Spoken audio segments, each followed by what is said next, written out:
As they were having their vengeance, আর যখন তারা ভেনসান মানে যখন তারা ওই হরিণের মাংস দিয়ে খাবার খাচ্ছিল, অ্যান্ড থট দ্যাট, এবং ভেবেছিল যে there was nothing more to be wanted at that time, আর ওই সময় এর থেকে আর বেশি কিছুই আশা করা যায় না। মেসেঞ্জার অ্যারাইভড, আর তখনই এক বার্তাবাহক এসে পৌঁছালো। টু ইনফর্ম দ্য ডিউক, ডিউককে এটা জানাতে দ্যাট যে his dukedom has been restored to him, আর তার ওই রাজধানী তাকে ফিরিয়ে দেওয়া হয়েছে।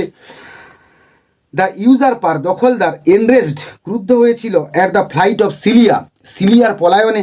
অ্যান্ড হিয়ারিং দ্যাট, এবং এটা শুনে যে মেন অফ গ্রেট ওয়ার্থ, অর্থাৎ বিশিষ্ট ব্যক্তিরা, মহৎ ব্যক্তিরা,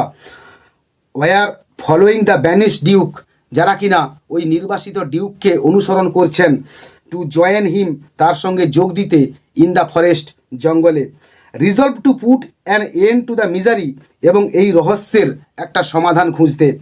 দাস এইভাবে he brought a huge army to execute his design to kill his brother, এইভাবে সে কিনা একটা বিশাল সৈন্যদল নিয়ে এগিয়ে আসছিল তার ভাইকে মানে জব্দ করতে বা তার ভাইকে হত্যা করতে। বাট অ্যাজ এ প্রভিডেন্স, কিন্তু অদৃষ্টের লিখন ছিল আলাদা, would have it, he was completely changed by a hermit, সে সম্পূর্ণরূপে একটা সন্ন্যাসীর দ্বারা পরিবর্তিত হয়ে গিয়েছিলেন। হুম হি মেট, যার সঙ্গে তার সাক্ষাৎ হয়েছিল,